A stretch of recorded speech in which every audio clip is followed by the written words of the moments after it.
Assalamualaikum warahmatullahi wabarakatuh. Shalom, Om Swastiastu, Namo Buddhaya, salam kebajikan, salam pro prestasi, dan salam Center of Excellence. Perkenalkan, nama saya Rosna Yuherlina Sihaan. Saya adalah seorang dosen tetap di Sekolah Tinggi Ilmu Pelayaran Jakarta, yang selanjutnya akan saya singkat menjadi STIP Jakarta, yang beralamat di Jalan Marunda Makmur, Cilincing, Jakarta Utara. STIP adalah Sekolah Vokasi Pendidikan Diploma 4 yang mempunyai 3 program studi yang selanjutnya akan saya sebut sebagai prodi, yaitu Prodi Nautika, Prodi Teknika, dan Prodi Ketatalaksanaan Angkutan Laut dan Kepelabuhanan. Perkenankan saya melalui media ini untuk menyampaikan pernyataan diri dosen dalam unjuk kerja Tridharma Perguruan Tinggi atau yang disingkat dengan PDD UKTPT, khususnya pada Dharma Pengajaran, guna memenuhi salah satu persyaratan pengajuan sertifikasi dosen tahun 2025 ini. Saya akan menjelaskan secara singkat salah satu mata kuliah yang saya ampu pada semester genap tahun akademik 2023 dan 2024, yaitu mata kuliah Manajemen Angkutan Laut. Deskripsi singkat, mata kuliah Manajemen Angkutan Laut merupakan mata kuliah yang menyediakan konsep dasar penerapan manajemen angkutan laut yang mendukung bidang ilmu terapan di bidang pelayaran, dan mata kuliah ini juga membahas tentang manajemen angkutan laut dalam operasi, keagenan, dan tipe kapal dalam kegiatannya. Mata kuliah ini memiliki bobot sebesar 1 SKS teori dan 1 SKS praktek. Mata kuliah Manajemen Angkutan Laut ini merupakan mata kuliah yang wajib dipelajari oleh mahasiswa Prodi KLK di semester 2. Harus ditempuh selama 16 kali pertemuan pembelajaran dengan rincian 14 kali pertemuan pembelajaran, 1 kali pertemuan untuk ujian tengah semester atau UTS pada pertemuan ke-8, dan 1 kali pertemuan ujian akhir semester atau UAS di pertemuan ke-16. Adapun capaian pembelajaran lulusan Prodi KLK yang dibebankan pada mata kuliah ini, yaitu mahasiswa mampu menunjukkan sikap jujur dalam setiap tindakan, mampu menunjukkan sikap bertanggung jawab atas pekerjaan di bidang keahlian secara mandiri, mampu menerapkan pemikiran logis, kritis, inovatif, bermutu, dan terukur dalam melakukan pekerjaan yang spesifik di bidang keahliannya, serta sesuai dengan standar kompetensi kerja bidang yang bersangkutan. Mahasiswa harus mampu menunjukkan kinerja mandiri, bermutu, dan terukur, mampu mengkaji semua kondisi yang ada guna menentukan posisi dan akurasi resultan dari penentuan posisi dengan semua cara yang sesuai, mampu menginternalisasi sikap kepemimpinan, keberanian, dan percaya diri. Adapun capaian pembelajaran mata kuliah CPMK, yaitu pertama, mahasiswa mampu menerapkan sikap jujur dalam setiap tindakan dan bertanggung jawab atas pihak-pihak yang terlibat dalam manajemen angkutan laut dan pendirian perusahaan laut, serta kepemimpinan, keberanian, dan percaya diri menjalankannya. Kedua, mahasiswa mampu menunjukkan kinerja mandiri, bermutu, dan mempunyai sikap kepemimpinan dalam kegiatan angkutan laut dan proses clearing in dan clearing out serta rute dan wilayah pengangkutan dalam operasi kapal. Yang ketiga, mahasiswa mampu menerapkan pemikiran logis, kritis, inovatif, terukur dalam pendirian perusahaan angkutan laut, keagenan di Indonesia, pengurusan kedatangan dokumen, prosedur kedatangan kapal di pelabuhan umum atau khusus. Mata kuliah manajemen angkutan laut ini juga mendapat 16 kali pertemuan yang terdokumentasi dalam kemampuan akhir tiap tahapan belajar atau sub CPMK. Materi pada pertemuan pertama sampai dengan 7 mempelajari tentang mahasiswa harus mampu menjelaskan apa yang dimaksud dengan pihak-pihak yang terlibat dalam manajemen angkutan laut selama 2 kali pertemuan. Hukum yang digunakan dalam pendirian perusahaan angkutan laut, hukum yang digunakan dalam pendirian perusahaan keagenan di Indonesia. Mahasiswa mampu menjelaskan tentang dokumen-dokumen yang dibuat oleh perusahaan pelayaran dalam kegiatan angkutan laut, mampu menjelaskan ketentuan tentang tipe dan jenis kapal sebagai sarana angkutan laut, mampu menjelaskan ketentuan tentang rute dan wilayah pengangkutan kapal saat ini. Pada pertemuan ke-8, mahasiswa melaksanakan ujian tengah semester atau UTS.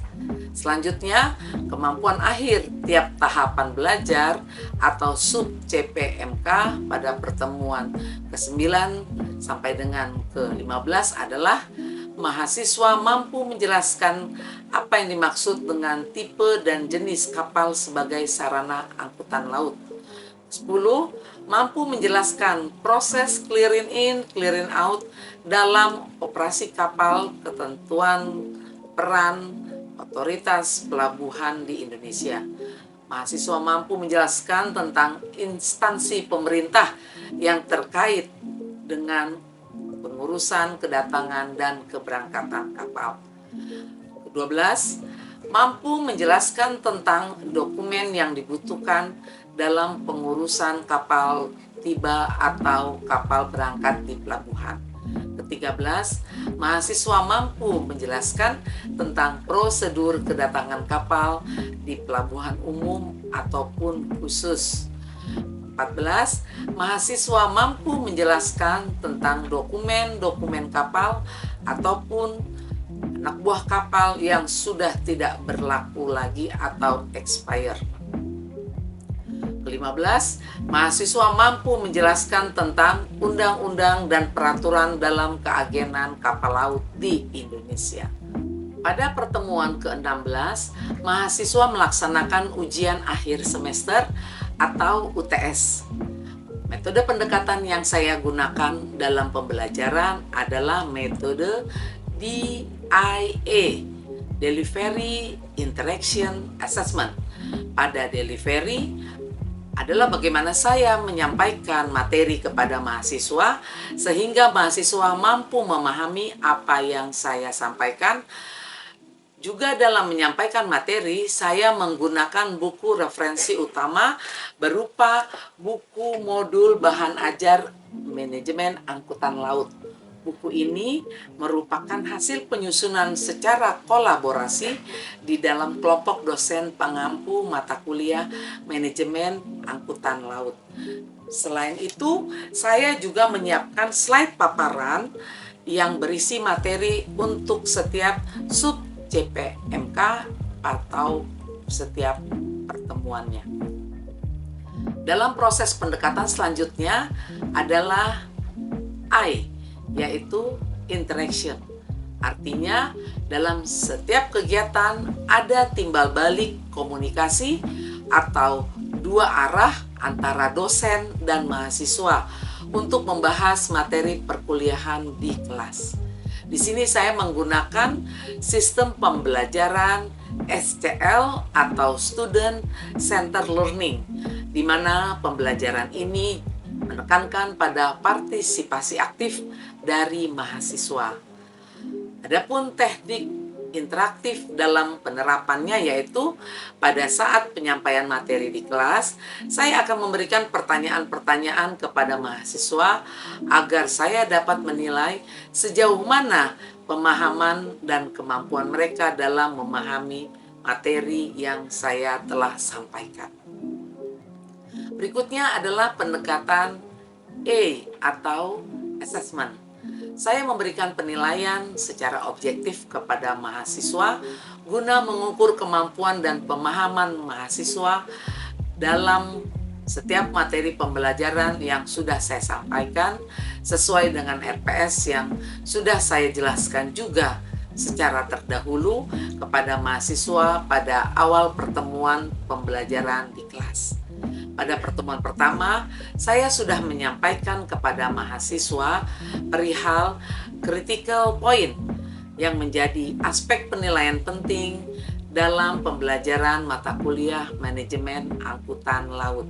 Sehingga pada pertemuan selanjutnya, mereka sudah dapat memahami dan tahu bagaimana bersikap di dalam memenuhi kewajiban mereka selama mengikuti perkuliahan manajemen angkutan laut. Saya juga menjelaskan saat kontrak perkuliahan di awal pertemuan, yaitu sistem penilaian yang saya sampaikan kepada mahasiswa terdiri dari yang pertama adalah kehadiran dan keaktifan di kelas, mempunyai bobot sebesar 10%. Lalu ada tugas yang mempunyai bobot sebesar 15%. Ada juga bobot ujian tengah semester UTS sebesar 25%. Dan yang terakhir, ujian akhir semester atau UAS mempunyai bobot sebesar 50%. Untuk sistem pembelajaran dilakukan secara tatap muka langsung di kelas. Dan metode pembelajaran yang saya gunakan adalah ceramah, penugasan baik per kelompok maupun perorangan, tes tertulis, ada juga tugas membuat presensi, diskusi dan tanya jawab, simulasi, latihan-latihan soal, studi kasus dan role play, serta praktikum yang sesuai dengan RPS manajemen angkutan laut. Untuk media pembelajaran yang saya gunakan itu seperti WhatsApp group atau WA group, di mana WA group ini saya gunakan untuk berkomunikasi, berdiskusi, dan berkoordinasi dengan mahasiswa selama tidak bertatap muka langsung di kelas. Selain itu, saya juga menggunakan LMS atau Learning Management System, yaitu aplikasi Edlink yang sudah terintegrasi dengan Siakat Cloud yang berfungsi untuk memberi materi atau share modul, mengisi presensi, kehadiran mahasiswa, juga sebagai tempat untuk memberikan tugas dan tempat mahasiswa mengumpulkan tugas. Demikianlah pemaparan dari saya perihal teknik, metode pendekatan DIA kepada mahasiswa di dalam mata kuliah manajemen angkutan laut. Berikut akan saya tampilkan contoh berupa screenshot aplikasi nyata dari DIA dalam mata kuliah manajemen angkutan laut di STIP Jakarta. Berikut ini adalah tampilan dari contoh penggunaan aplikasi Siakat Cloud yang digunakan di Sekolah Tinggi Ilmu Pelayaran Jakarta. Sekarang kita masuk ke sistem informasi akademik atau Siakat Cloud dari Sekolah Tinggi Ilmu Pelayaran Jakarta. Kita masuk kepada daftar modul, kita pilih icon SIM akademik, lalu kita masuk ke icon dosen D4 KLK. Pada tampilan ini kita akan memilih menu perkuliahan dan kelas kuliah. Pada tampilan ini kita bisa lihat ada tabel yang berisi kurikulum, kode mata kuliah, nama mata kuliah yaitu yang saya ampu manajemen angkutan laut, prodi pengampunya yaitu D4 Ketatalaksanaan Angkutan Laut dan Kepelabuhanan. Kelas yang saya ajar kelas K2B, dan pengajarnya saya sendiri, Rosna Yuherlina Siahaan, Eskom MMTR. Jadwal mingguan saya, jadwal mengajar saya yaitu hari Rabu 0.30 sampai dengan 8.20. Selanjutnya ada tabel, 6 tabel selanjutnya. Pada menu kelas kita akan lihat di mana di sini ada tampilan data kelas, yaitu terdiri dari dosen pengajar, peserta kelas, kontrak kuliah, jadwal perkuliahan, presensi kelas, jadwal ujian, nilai perkuliahan, rekap kuesioner, RPS, dan tugas kuliah. Saat ini saya akan menjelaskan perihal presensi di kelas, di mana pada pilihan presensi di kelas kita akan lihat bahwa ada tabel sesi waktu perkuliahan saya, yaitu jam 7.30 sampai jam 8.20. Di sini juga ada rencana dan realisasi materi, pengajarnya saya sendiri, ada ruang kelas, ada jumlah kehadiran dari mahasiswa dihitung dengan presentasi, dan ini adalah tombol dari presensi. Kita masuk ke pertemuan 12, yaitu pada hari Rabu tanggal 19 Juni 2004, di mana taruna atau dalam hal ini mahasiswa dapat mengerti tentang dokumen-dokumen yang dibutuhkan dalam pengurusan kapal tiba atau kapal berangkat di pelabuhan. Yaitu pada saat itu di kelas hadir semua, dan secara presentasi dihitung 100%. Untuk presensi sendiri bisa kita lihat bahwa ada tabel dari nomor urut, nomor mahasiswa, nama mahasiswa, dan keterangan. Dari keterangan sendiri dia mempunyai pilihan di mana apakah status dari mahasiswa itu alfa atau tanpa keterangan, hadir, izin, atau dalam kondisi sakit. Demikian penjelasan singkat dari LMS yang saya gunakan pada perkuliahan mata kuliah Manajemen Angkutan Laut pada Prodi KLK Sekolah Tinggi Ilmu Pelayaran Jakarta. Selanjutnya saya akan menayangkan video proses pembelajaran mata kuliah Manajemen Angkutan Laut di kelas pada semester 2 di pertemuan 12 dengan materi kuliah, dokumen-dokumen yang dibutuhkan dalam pengurusan kapal tiba ataupun kapal berangkat di pelabuhan, di mana pada pertemuan ini mahasiswa diharapkan mampu menjelaskan tentang prosedur kedatangan kapal di pelabuhan umum ataupun khusus. Mari kita saksikan. Assalamualaikum warahmatullahi wabarakatuh. Waalaikumsalam warahmatullahi wabarakatuh. Ya, shalom. Shalom. Om Swastiastu, Namo Buddhaya, salam kebajikan, salam prestasi untuk kita semua. Gimana kabar kalian? Baik. Sehat semua? Sehat. Ada yang absen hari ini? Tidak, lengkap ya? Oke. Pada hari ini pertemuan kita yang ke-12, kita akan masuk ke materi tentang dokumen-dokumen penting untuk pengurusan kapal tiba dan kapal berangkat dari pelabuhan dan ke pelabuhan. Kita akan bahas ini ya, dokumen kapal yang dibutuhkan apa aja, terus kemudian dokumen barang yang dibutuhkan apa aja. Jadi ada dua, dokumen kapalnya sendiri sama dokumen barangnya. Saya bisa jawab ini? Siap saya Ibu. Ya, apa? Di sini Bu, sertifikasi pencegahan polusi itu ada 3 Ibu. Yang pertama ada sertifikat pencegahan polusi minyak. Yes. Yang kedua ada sertifikat pencegahan polusi. Yes. Dan yang ketiga ada buku catatan minyak Ibu. Buku catatan? Minyak Ibu. Buku catatan minyak, iya. Nah ini dia contohnya. Ibu akan tayangkan contoh-contohnya supaya apa? Supaya kalian lihat, jangan teori aja, kalian lihat, oh seperti ini. Ya, punya bayangan jadinya. Nah, seperti ini. Kalian boleh cermati tampilannya seperti ini. Oh, yang dimaksud Bu Rosna itu begini nih. Ah, gitu. Ya, seperti ini tampilannya.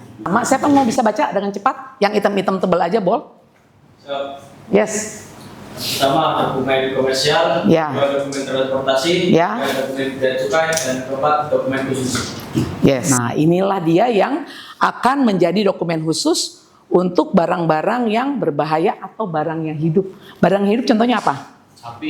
Sapi, hewan, terus tumbuhan.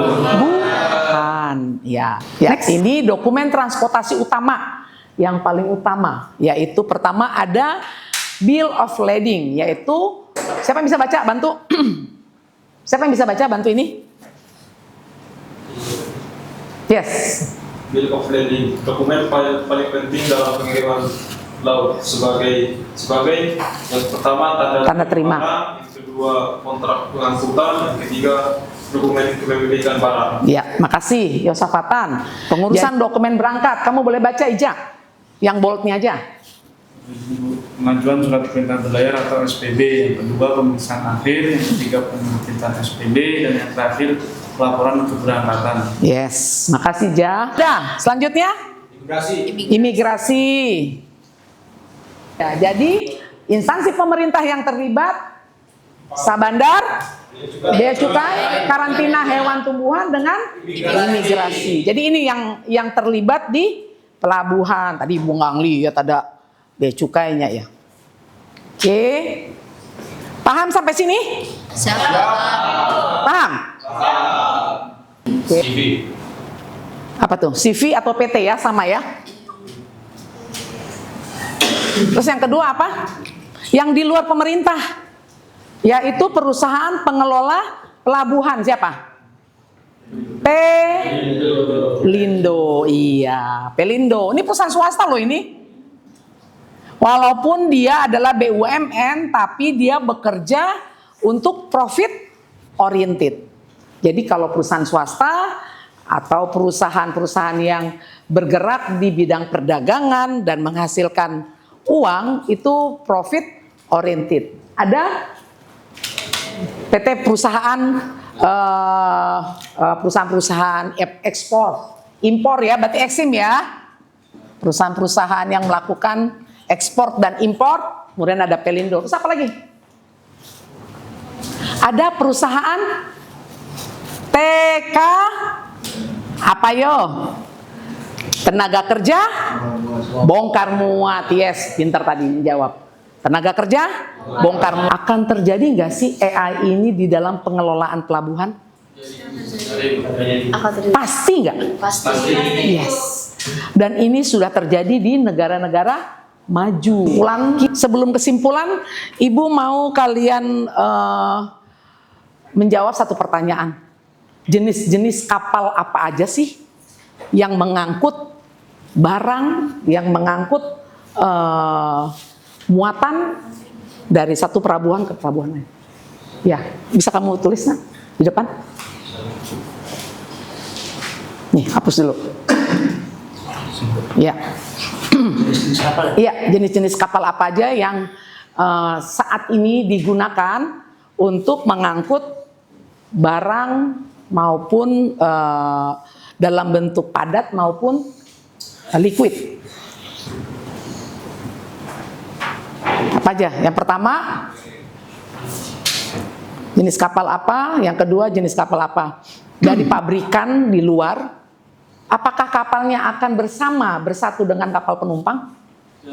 Tidak. Dia kapal khusus. Makasih ya Rizky. Iya, coba kita lihat apa sih yang ditulis sama Rizky. Jenis-jenis kapal. Ya, jenis-jenis kapal ya. Yang beroperasi di pelabuhan. Yang pertama adalah kapal kontainer. Ngangkut apa dia? Box kontainer barang ya. Terus yang kedua, tanker. Ngangkut apa dia? Minyak. Baik. mahasiswa semua, hari ini kita sudah masuk ke pertemuan ke-12. Selesai sudah materi saya sampaikan. Kita akan ketemu lagi minggu depan untuk pertemuan keberapa? 13. Oke, baik. Karena tidak ada lagi pertanyaan, saya akan akhiri tatap muka kita, kuliah kita hari ini. Maka dengan ini saya menyampaikan sehat-sehat untuk kalian semua, tetap semangat. Wassalamualaikum warahmatullahi wabarakatuh. Shalom. Om Swastiastu, Namo Buddhaya, salam kebajikan, salam pro prestasi dan Center of Excellence. Terima kasih. Demikianlah pernyataan diri dosen dalam unjuk kerja Tridharma Perguruan Tinggi atau PDD UK TPT. Saya dan terima kasih. Wassalamualaikum warahmatullahi wabarakatuh. Selamat pagi, salam sejahtera untuk kita semua. Om Swastiastu, Namo Buddhaya, salam kebajikan, salam pro prestasi dan salam Center of Excellence. Terima kasih.